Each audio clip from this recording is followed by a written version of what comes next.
They'll see me as being a little bit absent-minded, maybe a little bit laissez-faire when it comes to things. Mildly offensive and bigoted. No, none of that.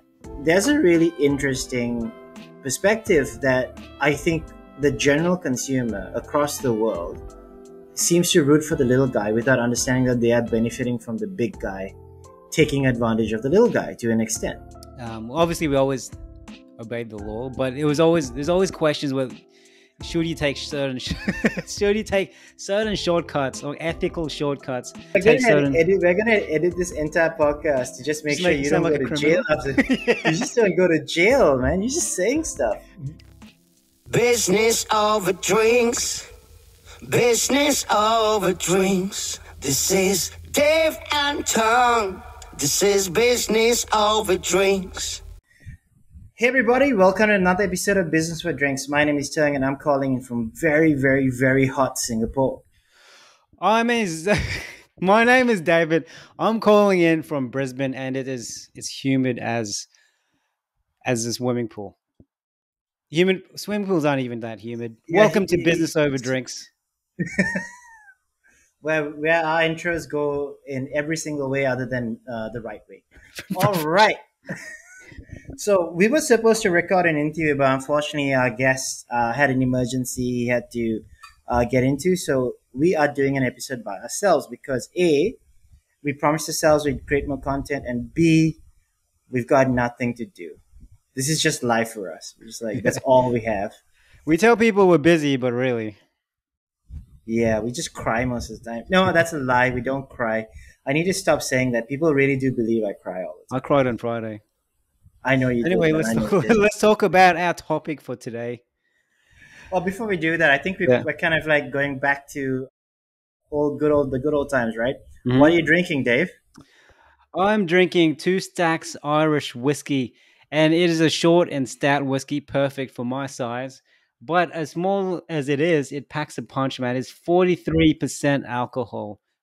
Perfect for St. Paddy's Day, which just finished. Oh, wow. I didn't even know it was St. Paddy's Day. That's just how busy I've been. Oh, yeah.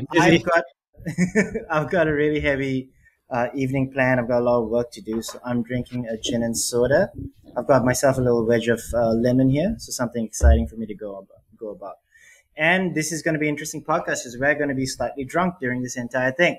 Let's go. This is strong, by the way. This is the first time I've ever had it. I haven't had alcohol in 2 months. Are you drinking whiskey neat? Am I meant to mix this? It's from a can, though. You're supposed to mix it, right? Given the fact that it is 43%? Doesn't matter. All right, then. Hey, I was going to destroy us all. 2 Stacks. Shout out to 2 Stacks. Yeah.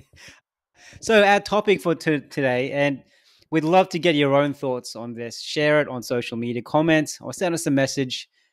Do you need to be evil to be successful in business? Now, obviously, there are certain corporations where objectively they're pretty bad. So we're not going to go down the conspiracy theory hole, but we'll still debate the idea. Do you need to be evil to be successful in business? Yeah, and remember, we'd really love to hear your thoughts. So leave us a comment wherever you are. If you're watching us on YouTube, if you're listening to us on Spotify, which you can't comment, but then email us at hello@businessoverdrinks.com. David definitely reads all your emails, and then he makes snide comments before he just deletes it. Yeah, just roll my eyes. We'd really love to hear from you guys about your thoughts. So anyway, maybe I'll just kick things off, right? I actually don't think you need to be evil, but I do think you kind of need to take emotion out of it, which is what a lot of successful entrepreneurs have done. So I genuinely don't think that there are many evil business owners and many evil corporations. They just don't care, which is a little different from being evil.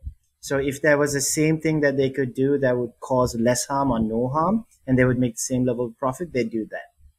So I don't think that there's an evil aspect to things that they do. However, their actions can appear evil if you're looking at it from a perspective outside of increasing shareholder value and pure profit.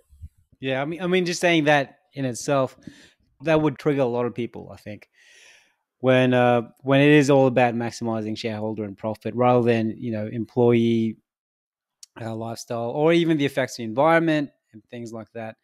And I think starting a company or in running a company successfully is like protecting your own family successfully. A lot of people who care about their family or their closest friends would do anything for their loved ones. They'd hurt others for their loved ones. They would go above and beyond for their loved ones, even at the expense of other people who aren't in that inner circle. Same with businesses. Like, I think to run a business successfully, you're going to have to be slightly ruthless. You're going to have to be able to fire people at whim, even if it even if they just got their mortgage, for example, because that's the only way your business, especially in the starting days, or even whatever period of the business, you're going to have to be ruthless in that regard.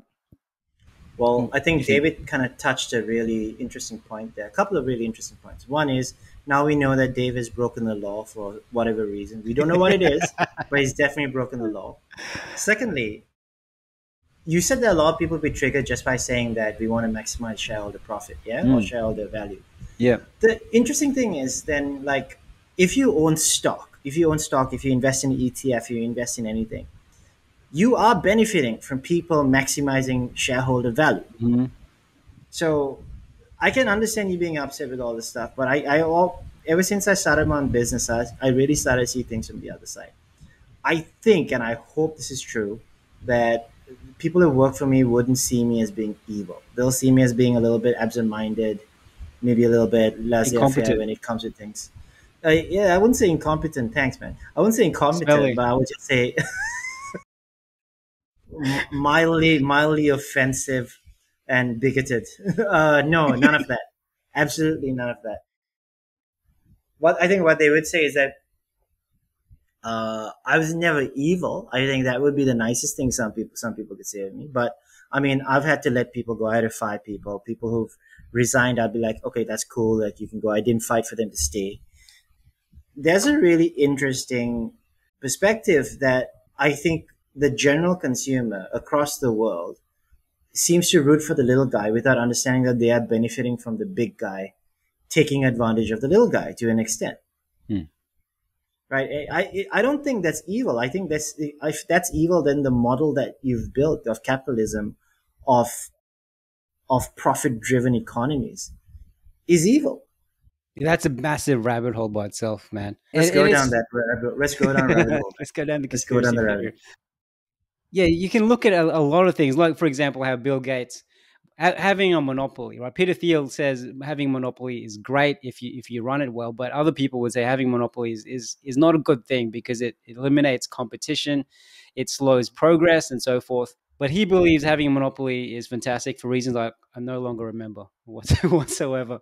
The small mom and dad shop that has to be taken over by the Amazon that moves in next door, or the global petrol station that moves in the other side, or supermarket that just completely eliminates the local supermarkets. What are your thoughts on that? Well, I think maybe what we're looking at is, as consumers, let's be very honest with ourselves. Mm. Supporting local is awesome. Supporting the small guy is awesome. Do we want to pay more? Do we want to pay more? Now, what's happening in Australia is a little different, right? The supermarkets are price gouging. They're literally taking advantage of consumers, and the smaller guys are actually charging less, and that's great. But then in Singapore, what happened during COVID was very interesting, where there was this huge movement for support local, and all these grocery stores staying open. The smaller grocery stores are price gouging, and the government controlled the larger companies and the larger supermarkets from price gouging, so they couldn't. Yep. So people said screw support local and basically wiped out all the supermarkets every single day because the cost of goods was the same as pre-COVID. Yep. So it's an interesting thing, right? I think because we live in a capitalist society and most of us do, some of us maybe they don't, but then they're not listening to this podcast. I can guarantee you that you have to kind of understand that we are driven by price, we are driven by convenience, we are driven by capitalistic ideals. You cannot look at it as good and evil. It's too complicated to look at it as good and evil. That's my opinion at least. Yeah. I mean, just look, something as innocent as praying for a job, for example. Uh, by you getting that job, you've taken it away from someone else. So the whole, even the act as innocent as getting a job, not even owning a company or anything, in itself is destructive in nature. It hurts for you to gain something in a capitalist society. Someone else gets hurt, and same with the way the environment, nature works. You know, plants can destroy other living beings in order for them to thrive. And same with companies. There's a nature of competition where certain things get created and certain things get destroyed. And I'll get what you mean by that, but it is so complicated in nature, though, because you could be. I think you could still be an evil person and run a business, but you could still be a Oh yeah, very for good sure. person. Some people who scream philanthropy, scream good works, may not genuinely have the best intentions. But it is like even the most innocent mom and dad business could have ramifications on other people.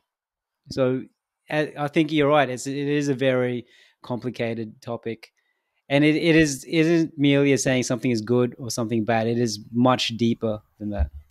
Hey Terng, man, the market is pretty crazy right now. Are you still investing in the stock market? I'm trying to, man. It's not been really great for me. I'm a terrible investor. I don't spend enough time kind of looking at stuff, and I don't actually understand most of the things that are going on right now. So, for the most part, I get maybe, if I'm lucky, 5 to 7% returns, which is really not enough to keep with rising prices, man. Do you know what your house costs in Singapore at the moment? 50 billion gazillion dollars? Pretty much Zimbabwean dollars, but yeah.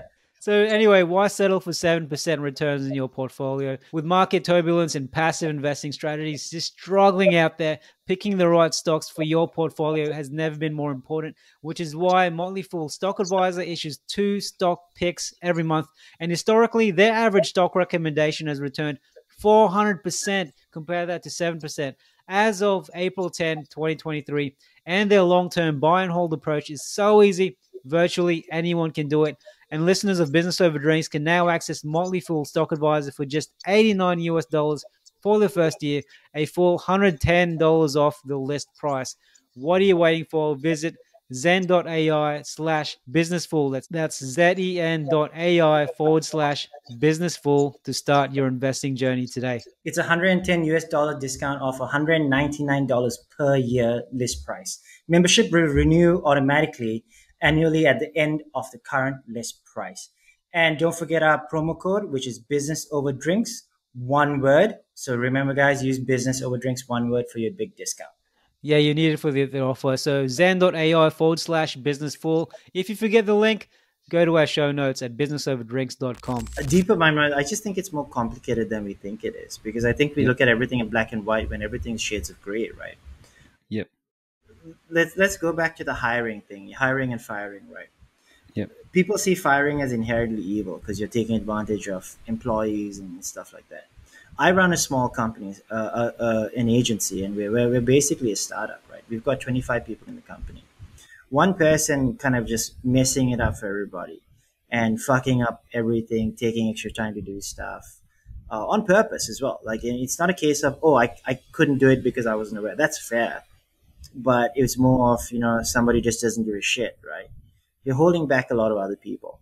The best thing that I can do for the team, where, if we were to look at it, the needs of the many outweigh the needs of the few, then yeah, the best thing is to get rid of that person, right? Even if it benefits me, but it also benefits other people.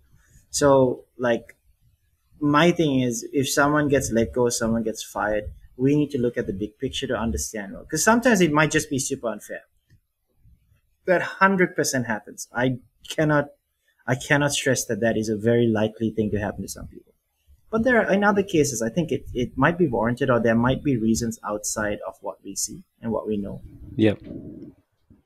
It is like it is, as I said before, it is like having a family, right? Like it becomes more about the concept of the family and making sure it's protected How rather many than the family individual. members have you kicked out, mate? How many family members you kicked out? Yeah, It's that's like, true. oh, we got to That's five probably- people. It's just like a family. You are not I welcome was here, brother. That's actually, it's actually a bad example, but it is the fact. I think I'm trying more to say that it becomes more about the entity than it becomes the individuals, and it just becomes, how do we make this entity thrive and keep going more than how do we make everyone who makes this company work happy? But then, with that being said, if you are a business person, or if you're a person of power and can influence the outcome of other people's jobs and lives, what do you do to be less evil? Or is evil even something? Is evil something you should even ask about? Like, what can you do that's good? Yep. No, that's fair. That's fair. I think what we should do is I'll put up a poll on LinkedIn for under business over drinks, and we'll ask a question like, do we think businesses are good and evil? And we put a couple Yep. options there. See what we get, man. I'd love to hear what our listeners are getting Mm. from this, and get a good sense of where we can go with it. All right. I've got one more point, right? Because I think this is going to be a short episode, so we don't have to go crazy. But I've got one more point that I want to ask, right? Where does the responsibility lie when it comes to businesses doing the right thing? Is it the responsibility of the business owner to do it, or is it the responsibility of the governing body? Could be government, could be your regulators, could be your business association, to kind of make sure that you're on the straight and narrow. You're not doing anything illegal. There are fail safes in place to stop businesses from taking advantage of customers or employees. Where does that responsibility lie? That's a really tricky question, right? No, you not. I really love to like ask really simple questions, like the really easy What's ones. your name? What's 1+1? That's a tough Now, question too. And I think it varies per country, right? If you look at the way Australia treats, for example, construction workers. So if you're a construction business in Australia, the government forces you to treat them a certain way compared to the things you can get away with in certain Asian countries, for example. If you see the way that construction workers live and are treated in some Asian countries, it's very different to how they are in Australia. it's a hot button topic in Singapore for sure, man. But that's also why construction is super expensive in Australia, and you can't really do many buildings there and stuff like that. Yep. You can't do the same level of construction that happens in Asia, man. It's crazy. They're building stuff like left, right, and center. That question isn't about what is currently happening. It's where do you think the responsibility lies? Hmm. Should it be internal? Should it be external? Should we create a framework and an ecosystem that punishes bad and rewards good? From having been both an employee and a business owner, I would say a bit of both. We still need that government looking over to make sure that the company isn't just going AWOL and just fully ruining lives, or even the environment, or even other laws that could be in communities that could be affected by the business. So for example, where are you going to build a business? What products are going to use? Which animals are you going to farm? Where are you going to import them from? I think the government should have intervention. But then that also goes down a rabbit hole too, right? The conspiracy theory rabbit hole. How much should the government control? If, let's say you own a social media company, then we're going to go on forever. What do you think, man? Let's go down the rabbit hole of social media. No, that's not. I kind of follow what you think because okay, I always thought it was really cool that Google had in their laws and their brand, it was like do no evil, right? We shall do no evil, and then they took it away. Yeah. They removed it, right? Silently. Yeah, really silently. Someone noticed it when Google was like buying all, when they became Alphabet and stuff. What I think at the moment, I know that I won't do evil. Even as a business owner, as an entrepreneur, I won't do evil. But I don't know where my mindset's going to be 5 years from now. If I'm much bigger, if there's so much more things on the line, if I'm being judged or I'm being pressured by shareholders, by anything else. Like, where is my mindset going to be? I really do think there needs to be structure in place, right? Again, there are laws, there are taxation things, there are regulations that we have to follow. But I think those are great. But I think, To an extent, right? yeah, to an extent, because I think there are regulations are the chokehold on innovation and growth. But innovation and growth kind of destroy everything in its path. Yeah. right? Because let's say Because you you, wanted to start a company cloning human beings, then there's got to be some kind of regulation to that, right? nah, no, you can just do. I just just do it. Just do it. Just do it. Do Do it. it. Make it happen, man. Make So it happen. I have a question for you. What is doing the right thing in business? Let's say you're faced with certain choices. How would you gauge what you're doing is the right thing for humanity or morality or ethics compared to what the wrong thing is? I don't think you can run your business thinking about what is the good thing to do for humanity, because there's you as an that's an argument that's too complicated. Building an iPhone good for humanity? Hmm. The issues with getting the materials from the Congo, the labor issues in China and Taiwan and Hong Hmm. but from Foxconn, you know. But overall, it's a very positive device, right? Connects you to the world. It's internet at your fingertips. It's Yep. it's a connectivity device. So yeah, we're gonna have that argument till the end of time, I think. Yep. I think that maybe the question should be is how do you not? I think evil or doing wrong is specific to you and the people around you and your customers and your little ecosystem that your business falls Yep. under. So that should be when you consider should you be able to do evil, or is it evil to do that? Like, where the responsibility lies. And I think honestly, as for smaller companies, it's on the owner. The buck stops with you. Like, you're the owner, you run everything. The buck stops with you, Yep. and you have to have some form of moral compass. I think I have a moral compass, and it's there. It's not great, but it's there. And honestly, I think in some cases it's hamstrung me. Right, I'm not being able to do Yep. things that others were doing that made them more successful at certain points. Yeah, Yep. and but at the same time, I sleep a little bit better at night. So yeah, Hmm. You it's have a less trade-off. enemies. Oh, I have a lot of enemies. Got a Yeah. lot of enemies. What about you, man? If you were running a company right now Hmm. and you had a chance to make $10 million, literally within the first year of you starting your business, but you had to go against your morals.